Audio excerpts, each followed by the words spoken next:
Non-fungible idiots, don't you know? Banging our heads to the rhythm of the code. We don't care about dollars or the shiny blades. We're just holding to zero. It's our everything. Round triplet positions, that's how we roll. We won't make a dollar, won't sell a thing. We're the zero holders, our anthem we sing. Zero holders, our anthem we sing.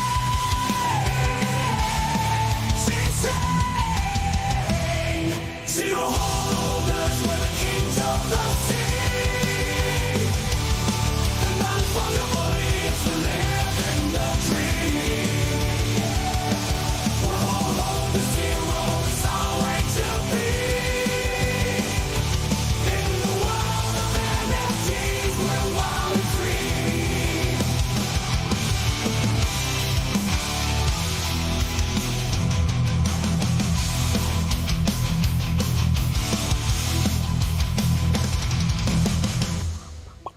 GM's boys, man, we're feeling awfully back, right? It's weird.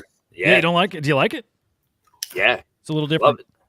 I copied. You know what you do? Like I always do this, and I think most people do. I like study other shows, and if I see something that looks good on another show, I fucking rip it off. You know what I mean? Not me. No, I don't watch. What'd you other just do shows. there? Don't. No. Stop it. Stop it. Ah, Stop I it. don't know what to press. Okay, I got it. I tried. Henry's in charge. Henry's got admin. I get in the fucking session and he's got a pudgy penguin logo up on the top. Just if you fuck around, don't mess with the templates because they're like universal and they're a pain to set up sometimes. Whatever. Henry knows what he's doing. So it was what's the show? One of the Real Vision shows, like Raoul Pal and like OSF and Mando, right? So I saw their setup is like this with the 3 like long bars or whatever. I'm like, I like it. It looks good. Looks classy. Oh. It's fucking classy. Makes my It face makes look us skinny. wanna. It makes us good. want to fight each other right now. Like Yeah. it makes me want to be like having a differing opinion on everything. Oh, well, that would be weird as fuck. so man. different, man. Holy Wow. cow. Wait, China, where are you? You're in Australia? What are you doing in Australia? Who's China and Australia? That's like funny. I'm Wait, sorry. China, not China. I'm sorry. I'm sorry. By the way, that was stupid. It's That okay. is insensitive as all hell. Mhm. Right. Damn. Good to see you though, guys. For real, good to see you guys watching. Smash the like. What else? You could comment. You could share. You can do any of I those retweeted. things. Hey, dude, look at you go. Look at you fucking go. Joe, I better see a Yeah, retweet. I can't. I don't have my computer. No, that's the only way with a computer. Impossible any other way. Really? Cool day. Cool freaking day. Caroline Ellison going to jail. She's going to jail. I Well, feel that's bad not for her, a surprise. dude. I For shouldn't. 2 years. Oh, don't 2 feel years. bad. I don't. Yeah. I don't think I would feel bad. I think what these people were doing, they were well aware was not okay. Yeah. Yeah. No, Well, you're right.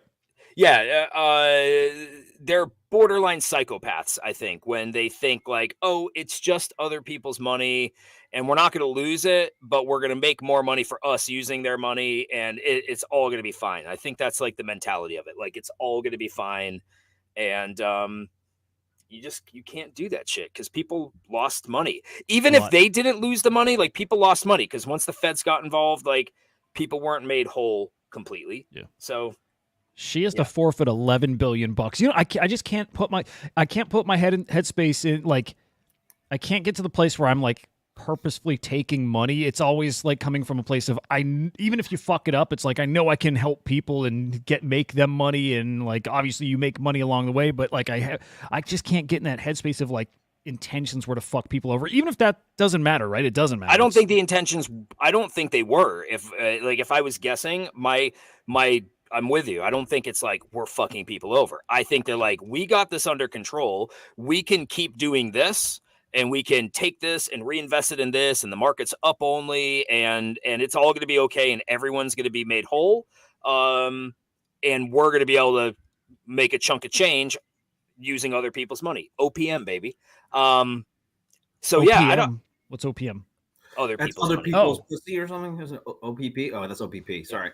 So yeah, I don't think they go into it like, yeah, we're evil. I think they actually think like, no, we're innovative And I don't think they're like Bernie Madoff. Evil motherfucker Bernie I don't Sanders. think they're Bernie Madoffs. Yeah. I think I think it's just a different type of con. Yeah. Also, there's no way she has $11 billion, right? She might. Don't you think like maybe like after like $1 billion, they're like, well, maybe we're doing a little bit wrong. You know what I mean? Like, you're like, what happens if, we don't have the money for people? Like, don't you think at some point they're like, wait, we have $2 billion? Like, wouldn't there be at some point some sort of like reflective moment where they're like, wow, we're into this a little bit deep here and we're fucked? No? Maybe, but I think that I'm just guessing, right? Like part of me is like, all right, they're doing, they're hooked up with politicians. The crypto market's booming. Right. They've got Tom Brady doing commercials. They've got stadiums that they've named. I think part of them is like sort of like how we felt in 21, where it's like, no, ground floor of something that's going to make us like this pales in comparison to where we're going to be. We're going to be like the first trillionaires. Like they were probably in that kind of headspace of like, it ain't going to end. And we're going to catch up on everything way before it ever would. And then, what was the catalyst for it? I'm trying to remember, like, what was the catalyst on the run? It was CZ saying they wanted to like buy FTX, but there was something with one of the tokens getting out of whack, and so they were doing something to the token to fuck it over, to really put the pressure on. Do you remember when Sam Bankman-Fried whatever was tweeting out those characters as he was deleting other tweets to like have the numbers offset? Do you remember that time when all that shit was actually going down? It was wild. Yeah. I mean, so like, you're right that they probably, this kind of reminds me, and it doesn't directly correlate, but Hudah, I want to say like special you did on of Zach talking about the $240 million hack, Bitcoin hack. Like the guys when they were in the Discord, I'm assuming, and they're talking about getting the $150 million in Bitcoin, not one of them was like, oh fuck, right? Like, oh shit, we just got 250 million. Every single one of them was like, fuck yeah, we're never getting caught. It's all Lambos, and like it's not in these people's minds. At some point, life is too good for you to be like, wait a second, we just crossed a barrier in which we're going to get caught here. And so maybe these people didn't know, but they sure as shit should have, because they're using like ZipRecruiter, and they were using like the most like frat boy mechanisms to run their businesses, which was like shocking to see. So they had to know that they were out of their element, and at some point they're just over their heads, and they should get caught. Worth keeping in mind too, there's a chance they didn't because they were so high on drugs all the time. And like been there, when you're on it, you have no fucking concept of like good, bad reality. It just depends on what and how much and all that. But I can, with that said, I could get myself in the headspace where you just don't even think of that stuff. It doesn't even enter your head. And if it did, you would probably feel a certain kind of way. But it what doesn't kind of drugs were they? Like psychedelics and stuff? Or? No, they were definitely like amphetamines and uppers and all kinds of shit like that. Dude, that when the movie comes out about it, it's or the biop. What do they call this? Biopic or something? Yeah, the biopic. Yeah, this is going to be really interesting to see like what was going on in the inner workings of like the few people that knew. Look at Bernie Madoff. For decades, he got away with one of the biggest grifts ever, right? And I mean, was audited. He was, and it was basically like him and I think his brother, and maybe you could argue his kids maybe knew, although they say they didn't. But like, couple people knew. He cooked the books, and it's just insane what people can kind of get away with. You know what? Yeah, you know what kind of drives me crazy about this is that like people can get away with everything too. Like you would think that Tom Brady would have some sort of like standard in which he does business with people, and all these people would be smart enough that they're like, oh wait a second, these people are complete hack, just ridiculous people, but they don't. You know what I mean? And so we didn't either. Look at all the people that had money in FTX. I think most people genuinely had no idea. Well, that's what I'm saying. That like people at some level, people should, like the people that are like partners with the business. And the fact that they don't really says a lot about it's what kind of shit show it is at the top, that they can just get away with whatever. And it's like, you know, it looks normal. It looks average. But to some degree, it was like uncharted territory. And then if you hear FTX had a legal department, you know, legal reps, like a chief legal officer, you know, so other people would hear that and be like, okay, they're legit. They've got these things. I used to do that with like projects. I'd vet them by who they're working with or partnered with and stuff. And for me, that was good enough. And I'm not the benchmark or whatever for that, but I would say that it's sad that we would do more investigating on someone we worked with on this show than FTX or the people that worked with FTX or any of these other people would do normally anyway. But like, what would they investigate? They'd be like, oh, you're naming arenas and you're like getting pictures of politicians and you're meeting with Gary Gensler. Like, I just don't know that there were all of these red flags at that time for them to be like, yeah, man, we really like, how far can you dig? Also, if you were digging into it, what would you really understand about like I don't even understand fully the finances and how they were like incorporating Alameda into what they were doing. So like, I just think it's maybe a difficult thing to vet. I mean, here's the thing. You're probably right. I'm assuming you're right. But what I would think would be a business would need to be able to cover the debts in which they're taking on in order to pay out all the people that have invested the money within your business. It just seems as if that's the normal amount of investigating that anyone would have to do in order to run that type of business. So as like boiled down and as simple as it would be, if I have ETH on there, I would hope that business would have that amount of fiat or whatever I wanted to transfer it to in order to run my business in a legit up and up sort of way. And if they don't, then that's kind of a Ponzi sort of deal, which mean that the business is not run to the ethical standards of a normal business. Like I'm assuming, Henry, there are things that you have to do within your business in order to operate like a normal person.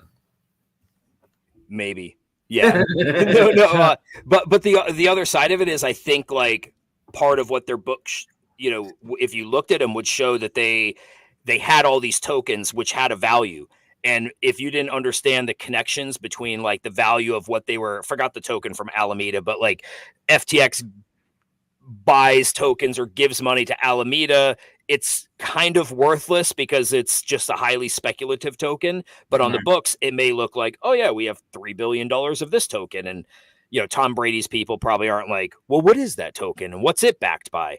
Wouldn't it be easy to find a crypto expert in order to say that, like, oh guys, you're dealing with shit coins? Like, wouldn't Tom Brady just need to watch our show and be like, yeah, dude, if they're trying to pay me in some fucking random coin, not really going to take part in it. You know what I'm saying? Like, it doesn't take that much investigating to figure out that sometimes there's some bullshit involved. Yeah. Although I do think like it's easy right now to have that opinion. And obviously what they did was wrong. I'm not even like, I'm not even trying to advocate for like their position. Right. But I think it's easy to look back at the time, like, bro, who are the crypto experts? Well, everybody was figuring this shit out. Let's do a hypothetical, Henry. Let's talk about our show, right? What happens if someone wanted to pay us with some hypothetical coin that was like our payment system and that we wouldn't be able to cash that out or whatever the case might be instead of fiat? Would you hypothetically question that at all? Or would you just blindly say, oh, well, yeah, I'll take that as my payment? But is that what happened? Like Tom Brady was getting paid in their tokens? Saying Alameda was saying that this coin is worth $3 billion. Why wouldn't he believe that? All I'm saying is that, like, it doesn't take a genius or it doesn't take that much investigating to hire someone that is actually savvy in crypto to say, like, is this legit or is this, should I be on red flag alert for this? Okay, I don't think that. Also, I'm about to talk about a whole bunch of shit I don't know. Right, me too. But I don't think that when you are a celebrity endorsing something like a Tom Brady and you're dealing with a company that has passed the litmus test of, let's say, the SEC, your name, your what do they call that when you're naming a stadium? You're fuck it. What's the word? Naming a stadium? I don't know. Yeah, whatever. Like your name's on a stadium. You're contributing millions and millions of dollars to politician, paid spokesman. I don't think that they are like, all right, well, before I'm going to allow you to pay me for my likeness, I have a full team of financial auditors that are going to go through your books to make sure this is legit. I don't know that it exactly happens that way. Well, I'm going to assume it doesn't. Yes, but I'll say this, and I don't think I don't even know why it feels like we're talking about Sponsoring. politics. That here. was the word I was looking for. Sponsoring. Sponsoring. I don't even want to like. I feel like we're always kind of like bickering a little bit, and I don't with this. I don't even think we should. You know what I mean? Like it's not that big a deal. But like when I worked with VeeFriends, like it wasn't even necessarily my job, but like I am on bullshit alert with all of these things because it is a industry that's known to be a little bit shady, known to have bad actors in them. And so like even my personal experience, I didn't fuck with FTX when I put my money or my wallets connected to those. I didn't fuck with certain businesses because I didn't think that they were, I was a little bit sketched out by them, and I went with Coinbase because of that. You did research and you stayed away from them, like you purposely did not. I did enough research to know that Coinbase was the one that I wanted to use for my whatever. And I shot videos in which I recommended setting up a wallet and using Coinbase for it, and basically said, do your own research, but this is the one that I'm using. Dude, but also hang on, Justin Casey, guys, we need to become pen pals with Caroline while she's in prison. Holy shit. That's a great idea. Dude, Justin, we're going to write to her. So that's all I'm saying is that like, you're right. Like if someone's paying me, like clearly you're not going to do like a giant thing, but it doesn't also take that much investigating to be like, I'm going to do my own research on here a little bit. If Joe feels as if he doesn't want to use FTX or whatever, I'm sure Brady's people could do a little bit investigating. So they're not saying like, here's my boy, I'm riding with this motherfucker here. Like, what about FTX? Like, to me, FTX and Coinbase are almost on the same, or were almost on the same level. They're both massive tier 1 exchanges. Yeah, but so I'm like, Coinbase made it known that they were a dollar for dollar exchange on that shit. On you're talking just in general on any token or on stable coins, or like I'm just trying to think like, what did FTX, like what would have been the red flags about FTX that you would go like, no, there's something shady there? I would say that from the from what I've known of Coinbase, because like I said, I didn't do my deep dive on FTX. What I did do was, what's the most reputable exchange that I can use my money on, and what's the safest one where I'm not going to get fucked over? And that's the investigating that I did, and I went with Coinbase. So that's all I'm saying. Because I heard that it was a dollar for dollar exchange, they have to have Bitcoin, they have to have all this stuff in order for me, if I want to get my fucking money out, I'm able to do that using this thing. Because at that time, there were exchanges that would just shut down and people were like, I'm not getting my fucking shit out. So that was happening during that time. And so I knew to be two things: not your wallet, not your crypto, right? And also I'm going to use an exchange when I have to get my shit in and out, and I'm going to use the most safe way possible. That was my mental thoughtitude on it. And so I would think that big names, if they're going to do business with certain people, they would realize they would do their investigating and say, maybe this isn't the one that I want to do business with. That's all I'm saying. Yeah, that's fair. Yeah, that's fair. Well, yeah. She's going to be in prison for 2 years, and she's got to have like at least a year already time served, at like 18 months. So she's got to be getting out in like 6 months. And even Henry, Hudah, on a smell test, let's say we walk into the offices and see this fucking guy and the girl. Don't you think you'd be like, holy fucking shit, I don't even know. I feel uncomfortable just being in the same room with them, let alone like being in business with them. So I'd be very comfortable. I'd be pretty comfortable. I would not be. I would be awful. We gotta move on. There's a lot to talk about today. A lot of SEC stuff. What's going on here? Is it Congress? Whatever's happening, where Gensler was on the stand today, or whatever? Yeah, it was whatever the Senate Banking Committee, maybe. Yeah, actually, not just Gensler. Our woman, our crypto mom, Hester Pierce, was all the commissioners were there. It was awesome because like you literally had people on opposing ends of the spectrum sitting right next to each other. It was great. I got to watch a decent amount of it live, and of course, like there's been some great clips.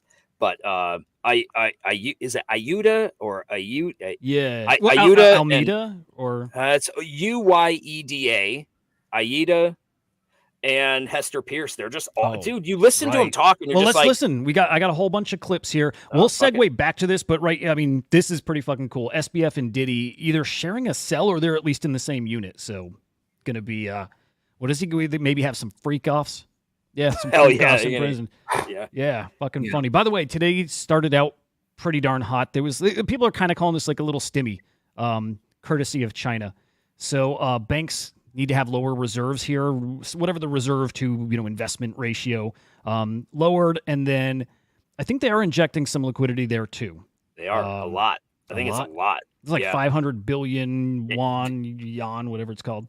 It's a lot. Whatever it amounts to, it looked bullish, and I think the market has reacted accordingly. Yeah. There you see Bitcoin over 64K. ETH still doing its thing, man, over 2,600. Solana had it's having a pretty great day here too. Again, feels like it's just starting. Like it's just starting. September so far, the best performing month for Bitcoin in Bitcoin's history. It's up like almost 7%, which historically September is pretty poor for Bitcoin. So looking good here. And then on the NFT side. Oh, sorry. No, go ahead. No, I was just going to say, like, the summer was brutal, right? But we knew it, and we kept saying, like, September, October. And I think, like, some credit to, like, just having some time in the market where you're like, yeah, it doesn't feel good right now, but you assume it's coming back based on what it's done in the past. So it's just nice to see, like, kids are back to school, and here we are 2-3 weeks later, and we're seeing exactly, like, what we thought we would see. It works. And if it has, I think Raoul Powell said we're in inning 3, which is awesome. We're a third of the way there. That feels about right, but man, it's going to get frothy probably in the next couple of months here. It's going to be, we got a fun, I think, about year ahead of us, probably a year at the most, but I think we got some really fun times ahead. NFTs looking great. I would say mostly it's ordinals still. Ordinals cooking, Bitcoin. Node Monks got to over 0.2 earlier today. Looked great, like 0.21 or so. They were close to 0.2 too, yeah. Yeah, dude, cooking. Puppets 0.12-ish. There are 5. There's 5 ordinals collections in the top 10, witches. Go figure, dude. I mean, sold yesterday before reveal. The fucking one and only collection to ever go up post reveal. It's happened from time to time, but it's so rare. You play the odds. But they bucked that trend. They hit 0.007. Henry, do you still have your 2 witches? No, I only had 1 witch, and I sold it before reveal because but you know what? You play your it's like sometimes you hit on 16 on blackjack and you bust, and sometimes you hold and the dealer busts. So like here's the question: are you in profit? And that's the only 4x or so. So absolutely happy with how it went down. You know how I know I'm playing this cycle different already is like, just like you said, Joe, are you in profit? That's my mind. That's my headspace. Like Mudeng, I could have had a 20x if I stayed in. I got a 4 or 5x. I'm happy with it. Like, I don't even have that gross feeling or regret. I don't. Like, I'm happy that I didn't lose. And I hope that's the approach all season long here. If so, I think it'll be a great run coming up. But yeah, here's ordinals. It's like, it's just green across the board. Things cooking over there. Man, when people see this, kicks in FOMO. It's not like I hope it does. It is. It's going to kick in FOMO. These people here, man, you bought a Node Monk a couple of weeks ago. You're up $5-6 grand. It's a lot of money. And if you go in with size, if you had multiple, we're talking a lot of money people can make. The same thing's going to happen over on ETH. That whole thing, that whole cycle kicks into gear. It's coming. It's coming. When? I mean, who knows? But it's definitely coming here. Especially look at ETH. It's almost all red on that side. So just a matter of time till it flips. People take profits on Bitcoin. They go hard into this stuff. And then new mint season kicks off. And then that's a whole other game. It's really, really close here. I had said earlier in the year that we're not officially back, even though I have said we're back, and I still stand by that. But we're not back until ArtBlocks starts having new mints. Last mint was February. Until Art is back. They announced for the first time in 7 months a new mint coming to ArtBlocks curated, and it looks amazing. It looks fucking amazing. It is a digital and physical collection. I think they said they wanted to come back and have something like a new and fresh and whatever. There it is. Like a gorgeous. That's fucking So- amazing. Look at that. So I was listening to some music that was like NFT based music. We were at the precipice of something beautiful with art and with like artists and music and like all of this really cool shit that was about to fucking happen and that was sort of happening, and it all fucking went away. And I fucking miss that sort of like, oh, there's cool artists doing cool shit, cool music coming out, and like that underground feeling that, you know, like you see cool documentaries of like, you know, punk and grunge and all this other stuff, and it's like, I wish that we got there. I miss that. I hope it happens this cycle. I mean, those vibes will be back. I hope something like substantial happens, like kind of like Doodles, that does maybe kind of blaze a new path for certain things. Like music, we never realized anything there, and I think there's still a chance. I'm stuck on this. I think this is gonna be very expensive. It's an auction. I think it's gonna be expensive, so probably no chance. Like 300 editions or so. But that's amazing. I love it. I was listening to Spotify, and I saw an ad for a Doodle song, and I clicked on it, listened to it. So I was on there. Man, so I think what they're doing is going to work. I really do. I really do. I like it. What else here? I feel like there was something else. Oh, Rafiq Anadol. Let me slip this in before we get to the SEC stuff. Love him. Rafiq Anadol announced, and I'll drop a little alpha, but I think it's alpha. He announced an AI art museum of AI arts called Dataland. He's talked about Dataland before, but it's like a physical museum, features AI art. I keep wondering, is Rafiq going to get to Beeple status? Like, He's already kind of on that status, to be honest with you. Like, he's done some really cool shit, and his art, when I'm lucky enough to get like one of those edition type of things, I hold on to it because he's one of the only artists that I know that his art is kind of transcended past kind of a lot of our world. It translates to a lot of like the real art museums and stuff like that, which I think is really cool. Yeah, dude, you're right. So that's actually, let me see if I can find it real quick. That's kind of my alpha here, which is an edition of his that I think is really reasonably priced, and especially if you throw offers, people have accepted 0.2, 0.3, and these are like 150 edition pieces. It's small enough that you've seen what somebody like Beeple can do with an edition, right? And so I bought one of these in the bear market. He's got this collection. There's 3 different outputs here. Floor's 0.65. Again, throw offers. I've seen people accept 0.1, 0.2, 0.3. Might be a little different now, but these range from like 120 to like 160 editions on these 3 different outputs. And I'm like, again, I'm thinking, what if Beeple had editions? Like, dude, the politics is bullshit, right? It's an edition of what, 100, 150, something like that. He did a VFriends one. He did a Gift Goat one, and you can get what's it go for? Not much, like 0.1 something. Right now? Oh yeah. Whoa. How many editions? What is it? 555. But they did more than that because he split it between the Gift Goats and also his community. Okay. Which with Gift Goat, it wasn't supposed to be that way. It's supposed to be 555 only, but he wanted his community to be involved, so that's the way he did it. What's the Beeple one? Is it politics or bullshit? Yeah, there it is. I thought it was politics or bullshit. Who's in a mall right now? It might be Henry. Is that people behind you? Yeah. Gotcha. Okay. Is it politics is bullshit? Yeah, that is. That's it, I think.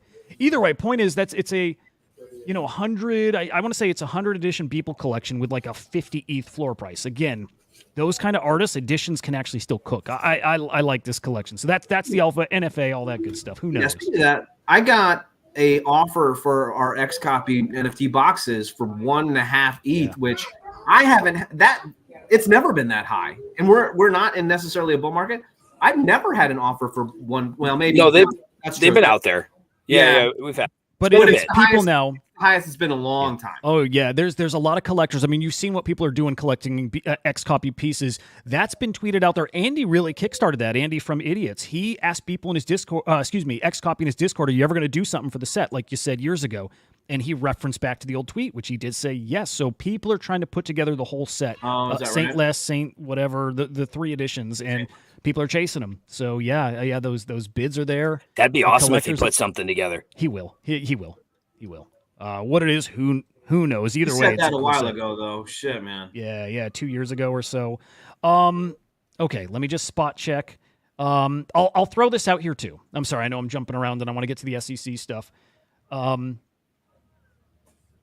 SEC stuff's interesting. Okay, I've always thought with Taproot Wizards, Quantum Cats, that there's more. There's just more going on, right? There's more that they haven't told us. There's a whole. They raised $7 million. There has to be a reason. It's not just from building out a protocol or platform, although that's part. I think somehow, some way, this is tied to it. This is Tyler Whittle. He's got this like kind of story he's inscribed now on Bitcoin, and in this, in his description of what this is, one of the initial arguments for re-enabling OpCat was to quantum-proof Bitcoin by allowing the construction of Lamport signatures. This is all technical, but we quickly realized. Okay, I'll say this. Point of this is to future-proof Bitcoin against quantum computing cracking your private keys. I still wonder if OpCat is a security thing, right? It's there literally as a way to actually buff Bitcoin more than just OpCat. OpCat's what enables this tech to actually make your private key quantum proof. But there's just more going on. There's just more going on with quantum cats. I just feel it. So anyway, this is the first time I heard something more formally explained. Right, not a product, but again, there's a whole other angle to OpCat here. So yeah, Lamport signatures, they're crucial for, crucial for the utilization of hash deportations and whatnot. There you go. I'll drop that link. It's worth a read. It's definitely worth the read. Yeah, the hibernating Bitcoin whales, again, the richer they get, the more expect them to get a little more spendy. When they've made life-changing money and then them dropping a few Bitcoin on ordinals doesn't change their wealth at all, they watch them get spent. By the way, do you know what seems like really easy money right now? Is puppets and nodes. It just seems like, I'm not even saying riding for the moon bag of, 1 Bitcoin, a half Bitcoin. Like, if you don't think puppets are going to run to 0.15 and nodes are going to run to 0.25, it's like an easy $1,800. Yeah, literally easy. It just seems like a no. I say a no-brainer. It just seems like an absolute no-brainer right now. Why don't you? Granted, a big ask to get in $13,000 to play that swing, but I still think of it like it's decimals. Like, it's only 0.13 Bitcoin, and you can run it to 0.16. Another reason it's so easy to spend. Another reason it's so easy to spend half a Bitcoin, or again, the whales who have thousands, maybe thousands of Bitcoin, why they can break off a few, and it just won't phase them. Yeah. Why not to sweep the floor then, Henry? Yeah. Have some commitment to that theory. I have my bags. I'm just saying, if it's easy money, then I did. Okay. I mean, I didn't sweep the floor. I don't have that kind of money. But I did. I did it at lower prices. But I'm just saying, like, I picked up a puppet yesterday. Did you? I picked up a puppet yesterday at 0.10 something. Because I was like, they're going to run to 0.12, 0.13. I'm like, they're going to. Here? Yeah.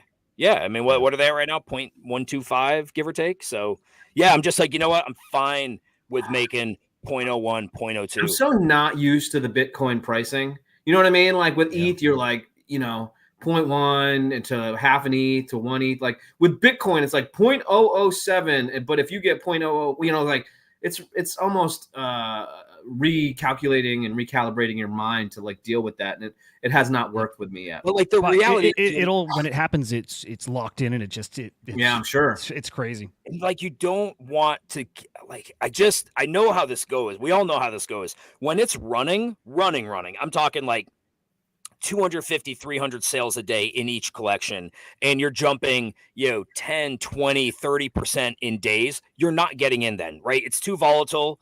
Like right now, it's still calm. It's like you can paddle out and you're just going through like a little bit of waves near the shore. You can paddle out and you can wait for some nice sets to come in. It's like we've done this before. We know how it goes.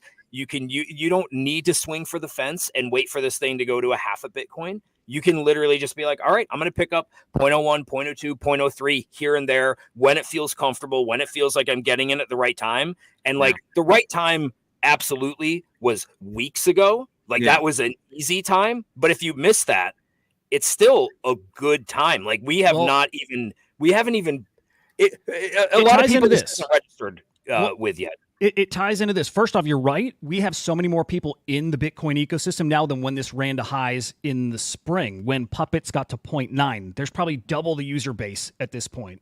So they have greater potential, is what I think. Why are they pumping so much? Because they were so undervalued. I mean, it's that why. We don't know that with ETH NFTs, right? With ETH NFTs. Wait. Well, what's that, Joe? Go ahead. Finish your thought. I'm sorry. Well, yeah. I mean, that's mostly it. They're undervalued compared to where they were, like 90%, 80% down. But we never found their ceiling. We didn't. ETH we did. Bitcoin we didn't. They're going to run hard. But yeah, that's why they're so cheap compared to where they were at a time when very few people were in. A couple thousand people were trading them, and they got to 0.9. Yeah. In my pessimistic view, there's really no reason that I feel like ETH is up big today. Bitcoin is up big right now, coming from below 60, and now we're close to whatever 65. Like, it's been pumping this last week, 3 or 4 days, something to that effect, even through the weekend, which is odd that it pumps during the weekend. Yeah. But it was almost that sort of catalyst.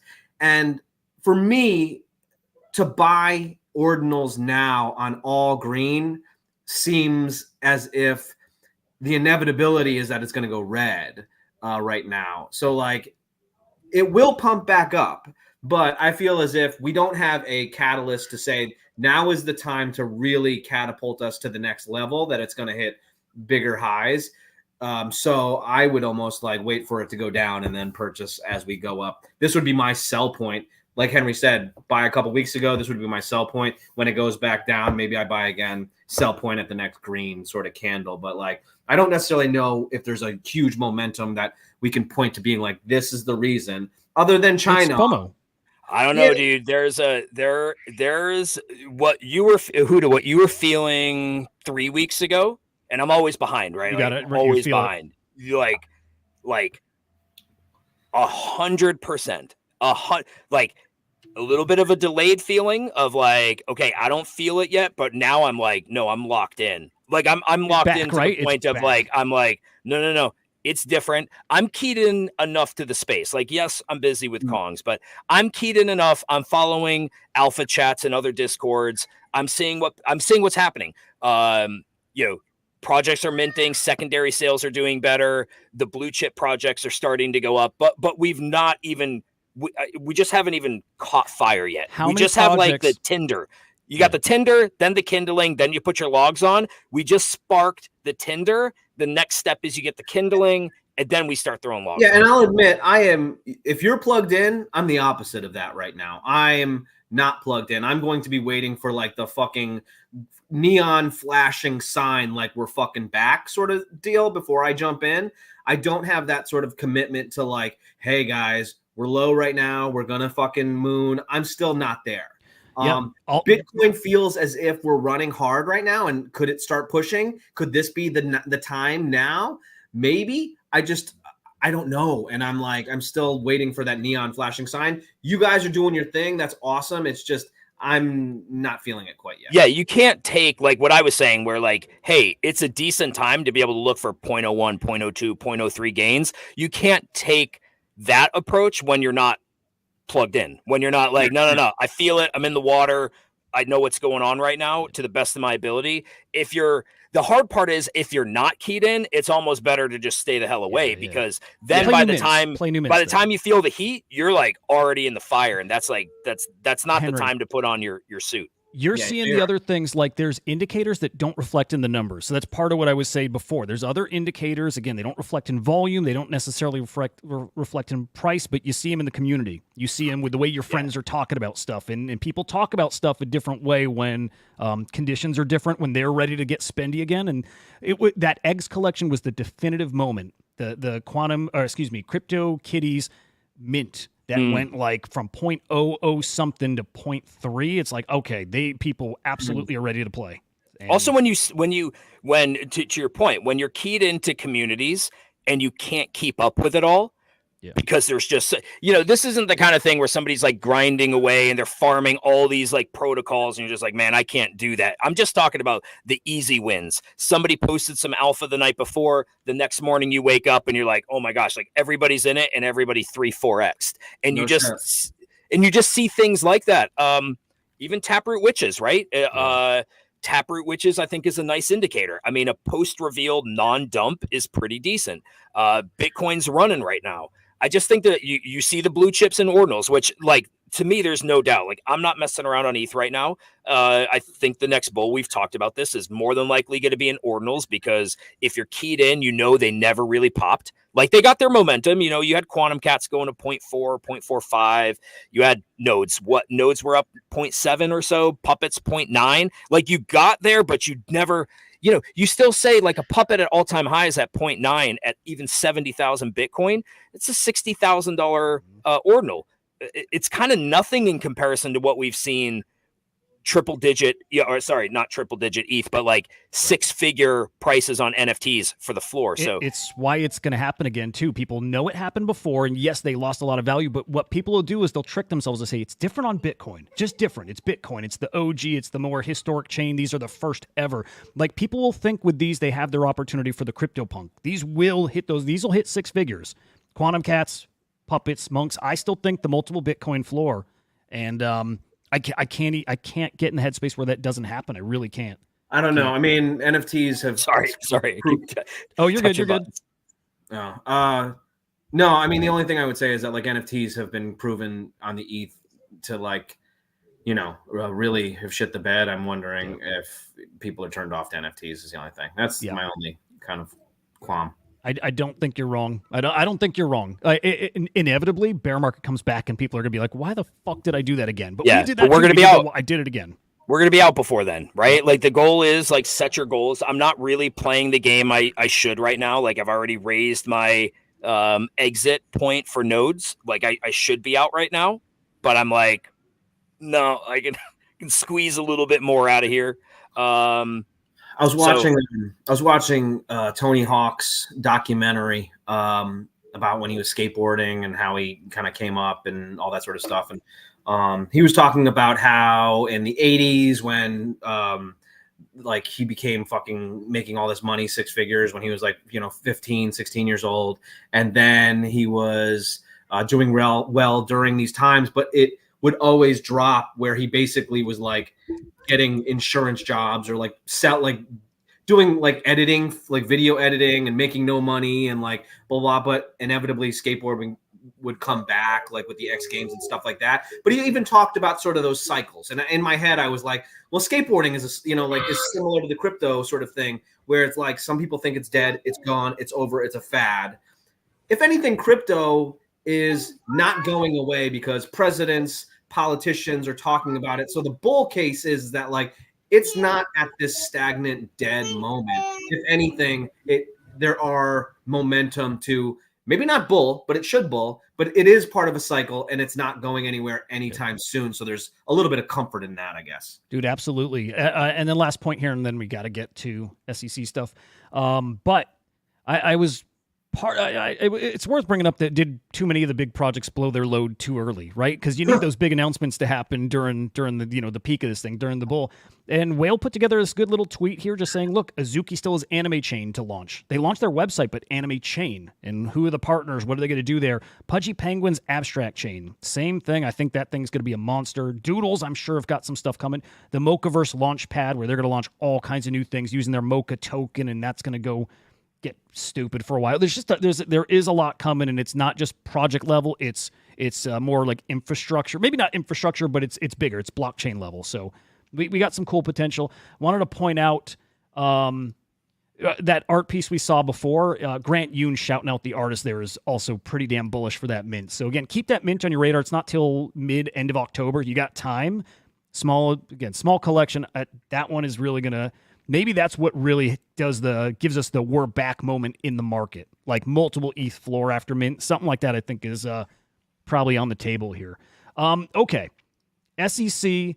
We got news on both sides. We're getting Gary Gensler getting beat the fuck up. It's been beautiful to watch and listen to. The other side is the SEC still throwing around charges here, charging Trust Token and TrueCoin both for fuckery in stable coins and whatever.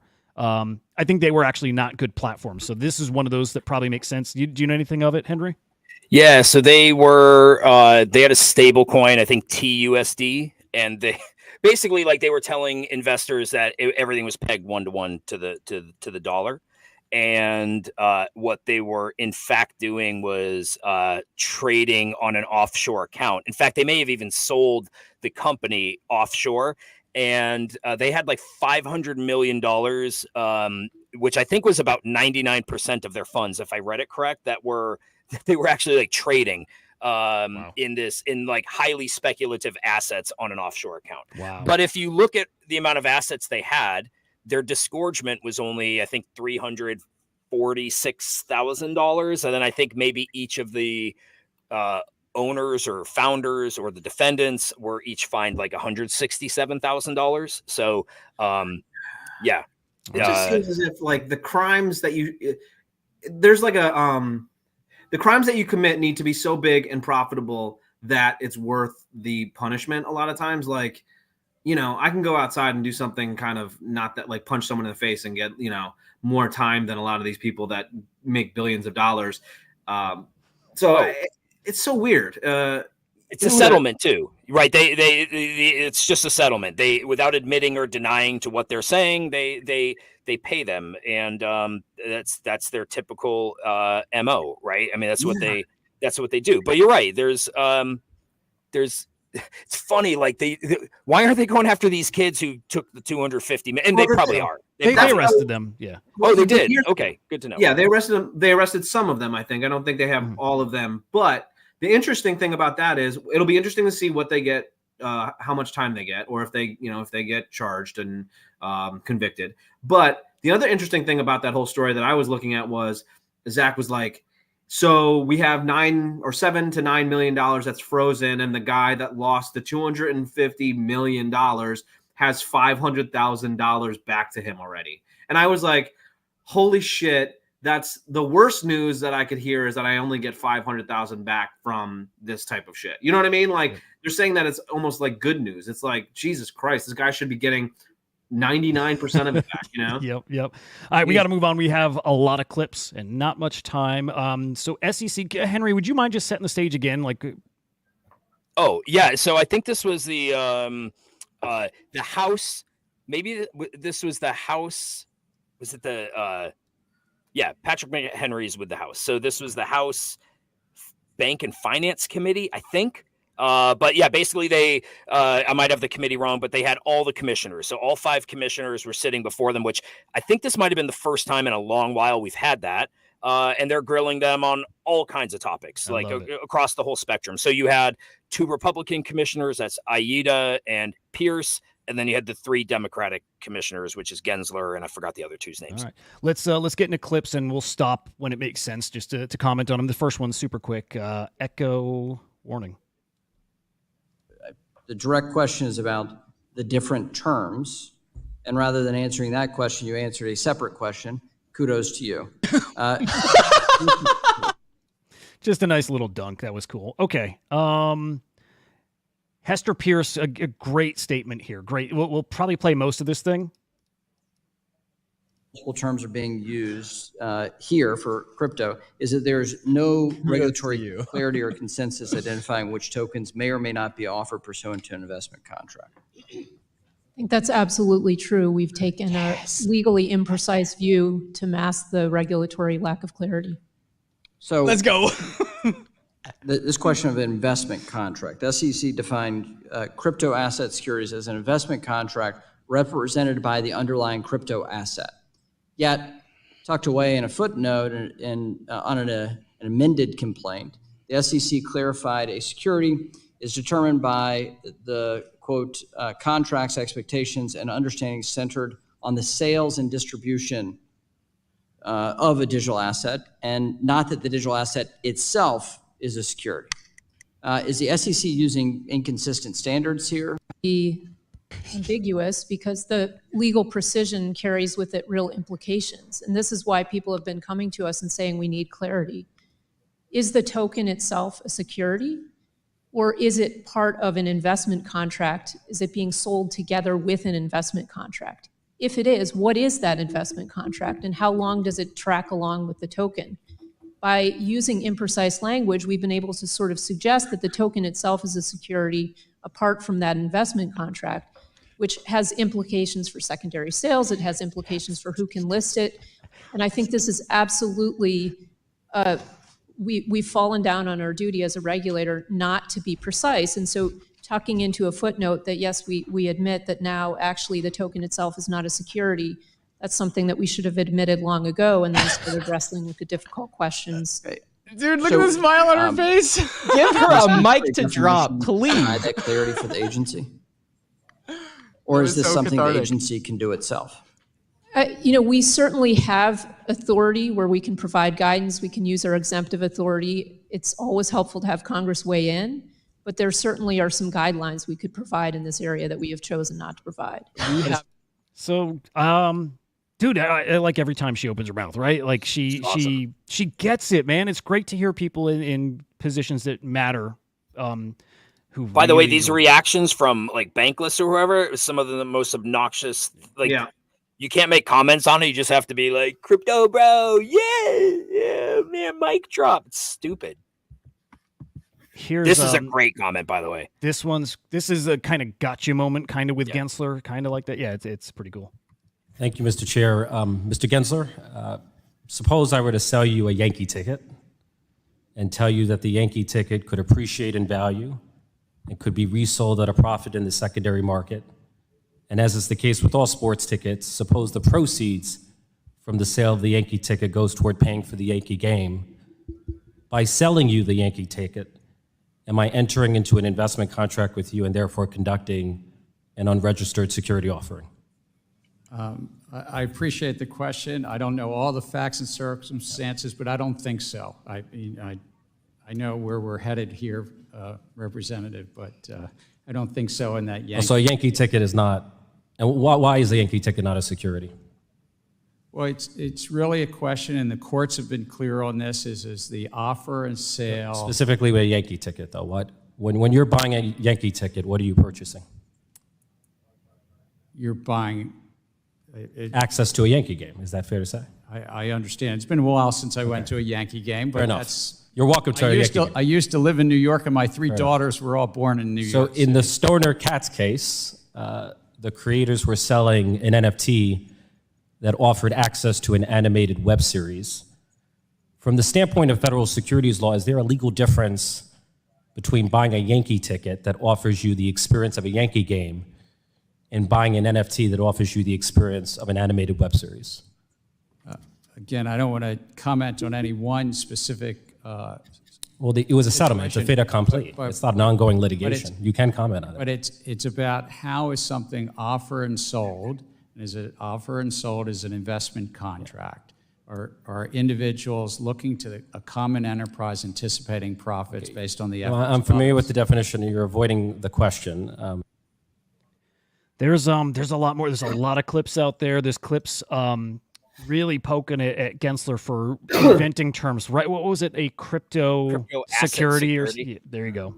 And it's so true. And this is exactly what it should be, which is because he's completely off the map with a lot of this stuff. And just if you want to do well for the community and do your job, then make there be some clarity within the system so people can abide by it, not just sounding like an idiot all the time in every question that he answers. It's almost like a joke at this point.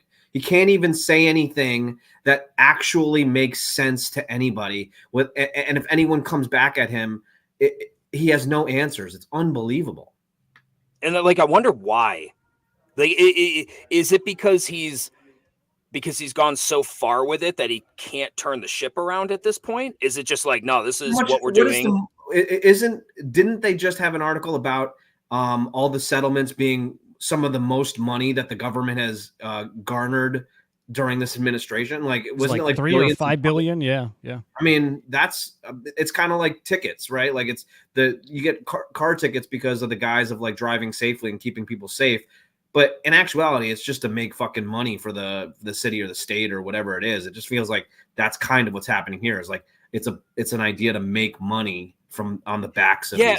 But the thing is, okay, that could be possible, right? We've had crazy fines, and to like Whirly Girl's point, like that could be possible, but the reality is they can print money whenever they want. Like we're talking about a government that can print money at will. They don't run out of money. Like they don't run out of money. All of these government agencies are funded. And even if that number was $20 billion, like what's $20 billion to the government? So to me, I'm just like, it can't just be a bad cop who wants to write tickets to create revenue. There's got to be something. There just has to be something underlying. I don't know what it is, but like, if your job is to protect investors, if you think you're actually protecting investors, that's one thing. It just seems like he has an axe to grind. And I wonder why. Like, I just wonder, like, behind the scenes, what's his issue? Because you even have somebody like Kamala who seems to be like, if this was about, and Hester Pierce mentioned this, they have a lot of abilities within the SEC to be able to write statutes. And be able to interpret things a certain way. So if it was really about trying to foster innovation while protecting investors, isn't there some common ground somewhere, which might start with some basics, like just some framework? And to what Gary Gensler references, the Supreme Court has ruled on this and that it's also clear, but it's not clear to anybody because like what the Supreme Court has talked about in their cases are things that go back decades. They don't really cover digital assets. They don't cover this new form of decentralized, governance, currencies. So it's weird to me that like, instead of trying to figure this out, he's just like, I kind of just want to wipe this off the face of the earth through enforcement. It's weird. I just can't figure out why, when you have two people running for president that seem to both want to accept this to some degree. I just don't know why he can't fall in line with like something, like just some real basics, instead of putting documents out there like the Bank Secrecy Act documents, the Treasury documents, and being like, yeah, it's all out there. It's all out there. You just have to follow this. Nobody in the US can seem to follow it. Yeah. He's obviously a smart dude. So it feels like something else is motivating a lot of what he's doing. And that's a better way to put it. He's a really smart guy. And if he really wanted to solve the issue or help foster it, like, that he's more than capable. I mean, the guy taught a blockchain class at MIT. He's not unaware of how this stuff works. In fact, I bet to a certain degree, he knows this stuff better than 90% of people in the space. It's weird. It's just weird. Yeah, maybe it's an intimidation, Cosmos. Maybe you're right. But I'm like, who's pushing it behind the scenes, or if anybody? It feels like there's more going on, right? There's just. I mean, it also something. Could be. It also could be. I mean, you're probably right that there's always some ulterior motive.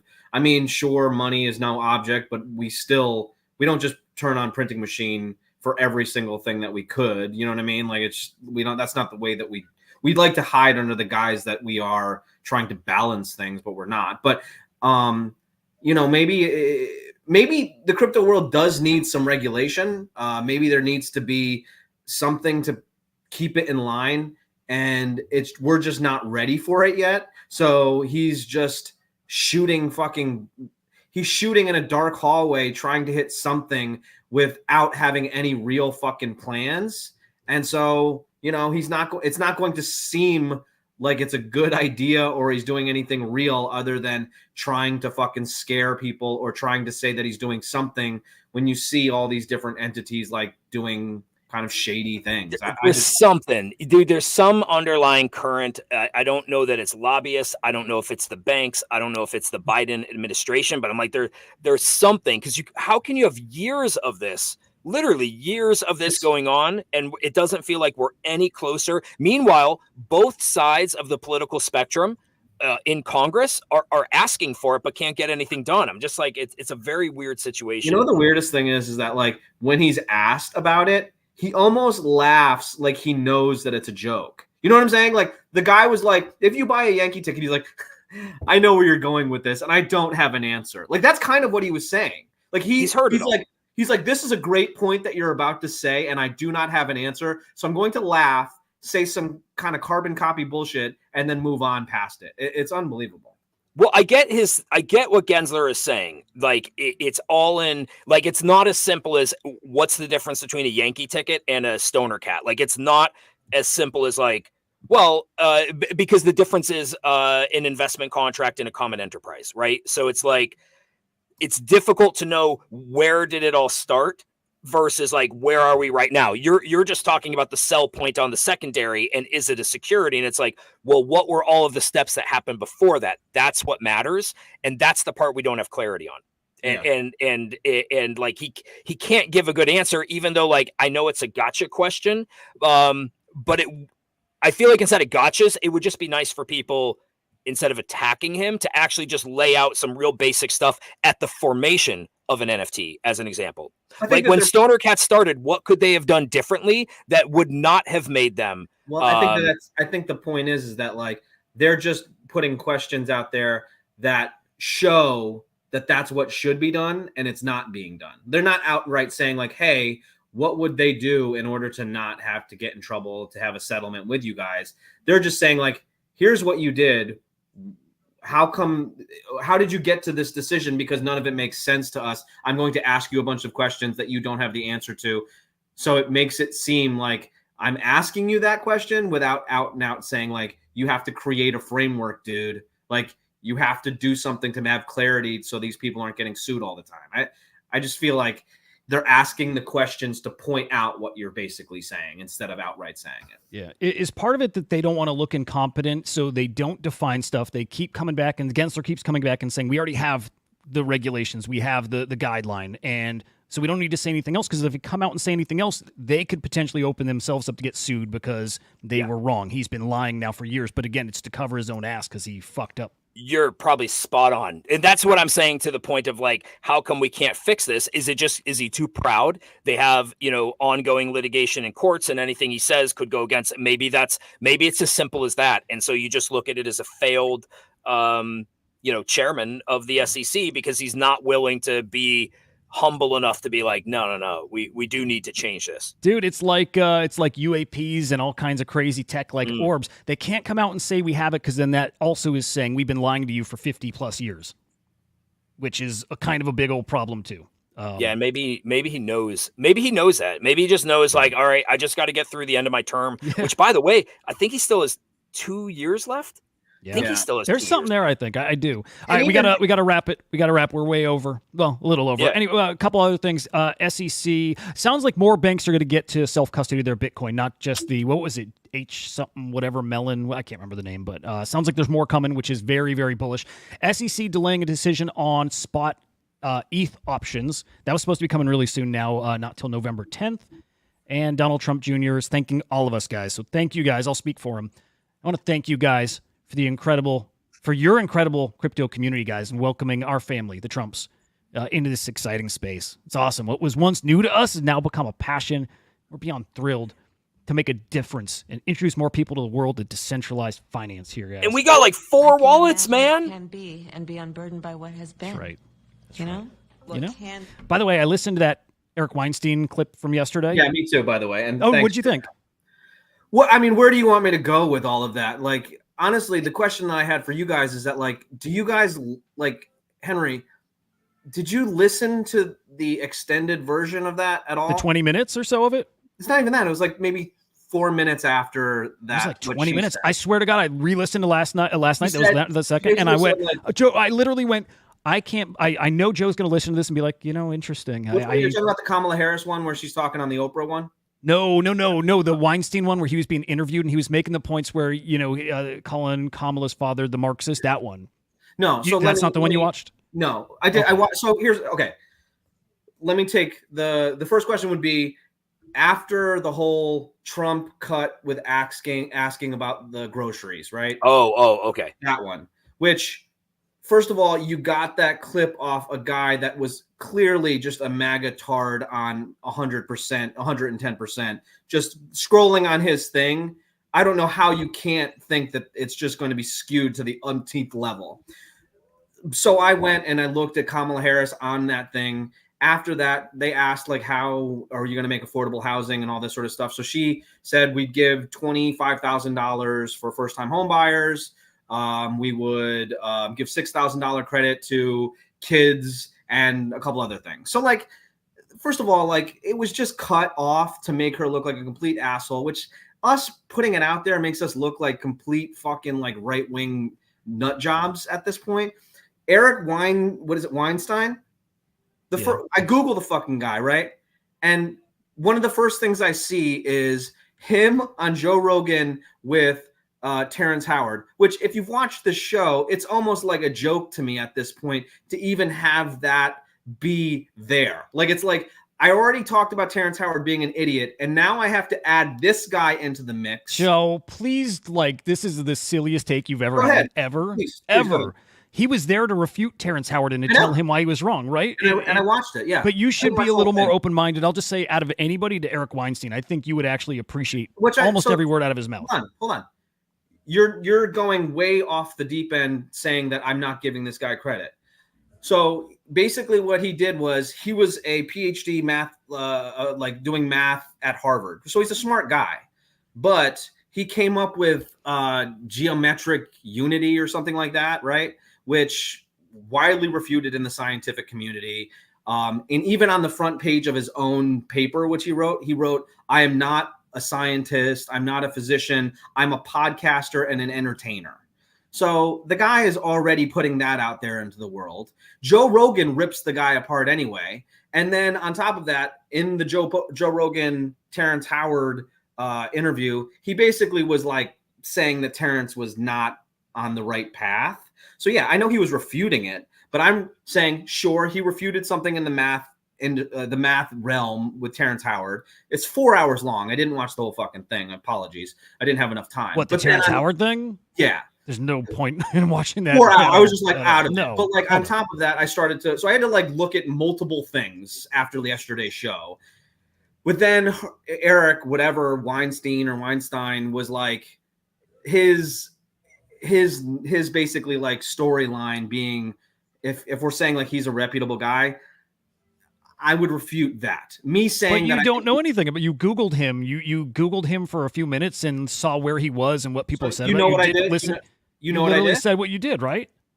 I said I looked up his paper on geometric unity. I watched about an hour of the Joe Rogan podcast, what he was on, and I seen about like 4 or 5 articles and then a few different interviews.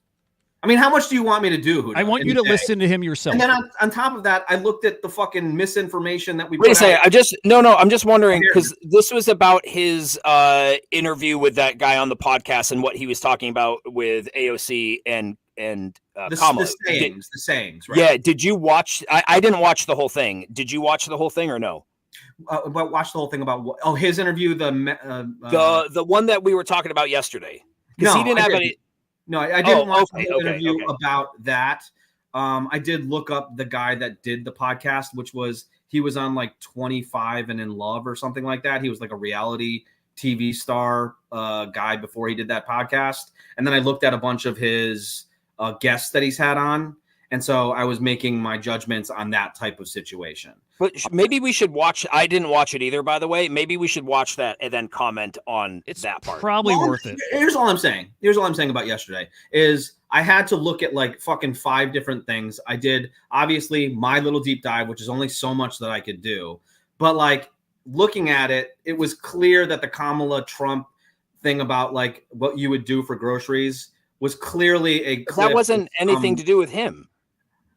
I'm giving you 3 different separate things that I'm talking about that I had to look into.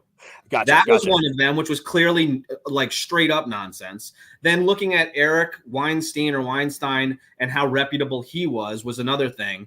And then because he said the thing about burdened and unburdened was something that was in her dad was a Marxist, and then AOC was a communist German manifesto that wrote like that whole thing. So I had to look into whether or not this guy was reputable, and that's what I did to a certain extent.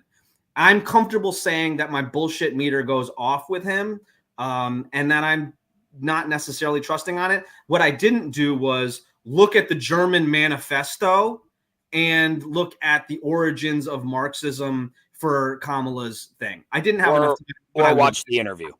Or watch watch that, the- which is don't listen to what anybody else says. Just go listen for yourself and see what you Absolutely. You do that. You do that. I'd love that. But also, think. Okay, but the point was, I did it. I was curious if you did. That was Oh, no. the only question. Well, point, Hudah, whatever. you're acting like I'm a dumb fuck. Like, I listened to an hour of Joe Rogan with Eric and this other That was guy. a big mistake.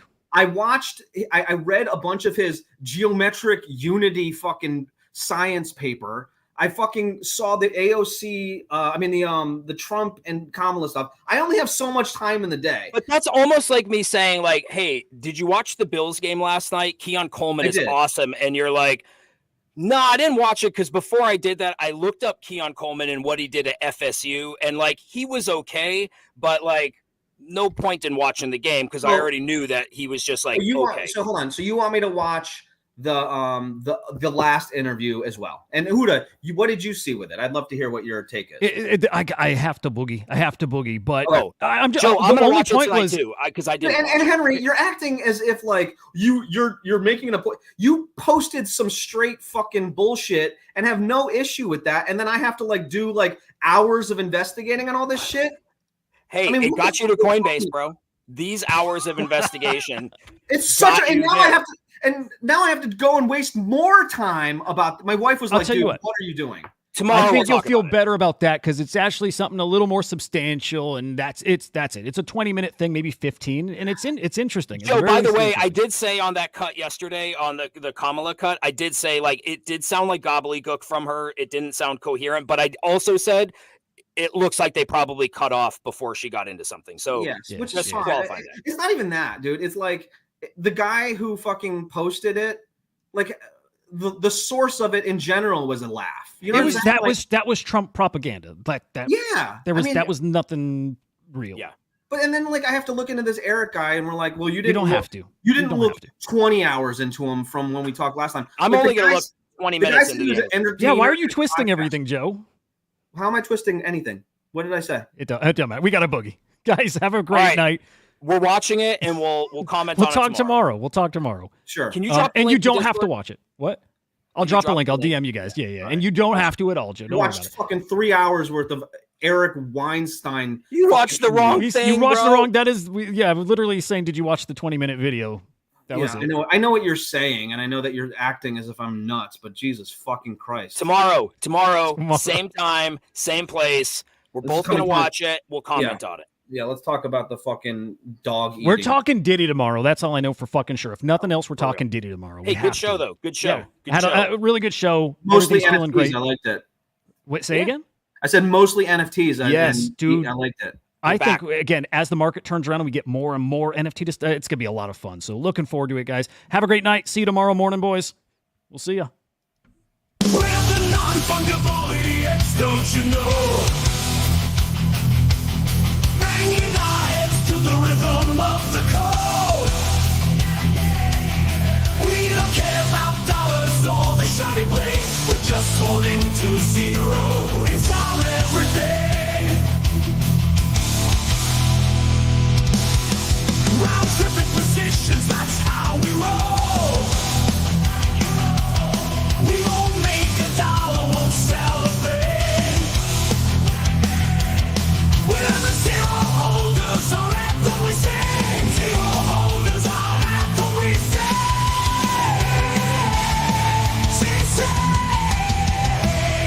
Zero holders, we're the kings of the sea. The non-fungible idiots, the living the dream. We're all on the zero, it's our way to be. In the world of NFTs, we're wild and free.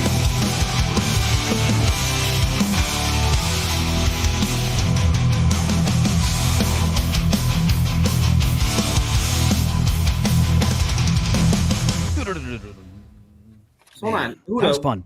why? Why were you not talking about that interview? What was you're busy now? What happened? Yeah, we got gymnastics. Oh. Oh, you're doing gymnastics? Yeah. Oh shit. But yeah, I am. Yeah, I just signed up. Good for you. I used to be a New York State gymnast, by the way. Champion shit. gymnast.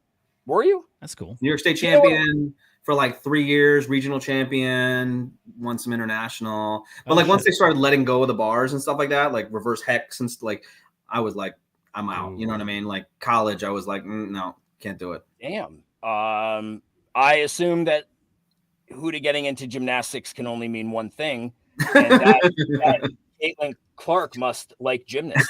Yeah. Exactly. Dude, she's awesome. Joe, did you see my new video today? No, what was Do you want it? to see it? I have a new thing. I have a new creative endeavor. Do you want to see it? Yeah, of course. It's 2 minutes, but it's like 1:20. I've got to go do an estimate though, so I drop the link. I want to watch that interview I'll drop for it. real. I'll drop it. All right, love you guys. Love you, Love man. See All you. right, here's the setup. I just keep thinking I need something else. I still like you need more content. Need more. I need something Sure. that's a little different. And I still do my like updates and shit. So it actually happened like live on the show this morning. I'm like, what was it? I was making songs with Suno, right? The AI thing that makes our songs. Yeah. I'm like, I wonder if I take my thread, my update thread, and I put that in and I say, write a song to make a song about the day. And it came out fucking awesome. The song came out No awesome. So then way. I put the tweets and I chopped it up and I made it so the song plays, but the story shows on the screen. It's not good, but it's like the idea I think is there. I do. Holy shit. Check it. Let me see it. I'm pretty curious. All right, check this. And I made it in a Jewish style, like a Jewish music style. I can't remember the name of it, I but don't know what that means, but it's like I literally Googled what kind of music is Jewish music. Nagila. It's like that. It's like that. Yeah, check this.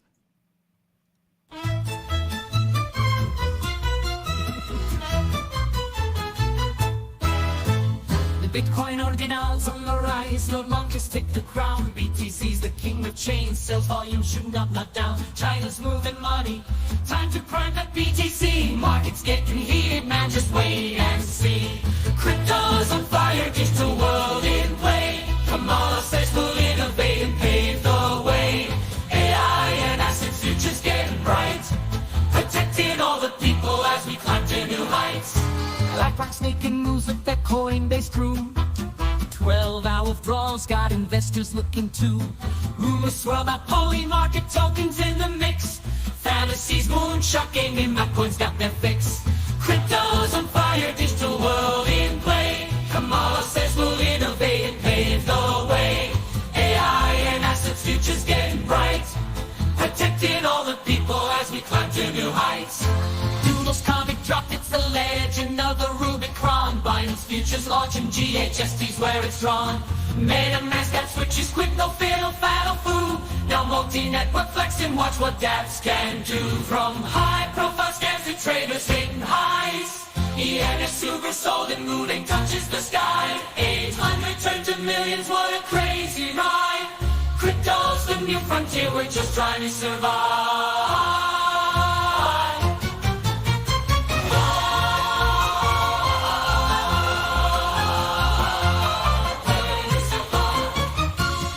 That's basically it. Wow, I love it, dude.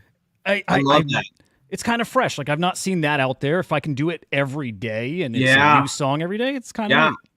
I think that's huge, dude. I think that's really got some legs, man. nice. That's I was cool, hoping man. you'd like it.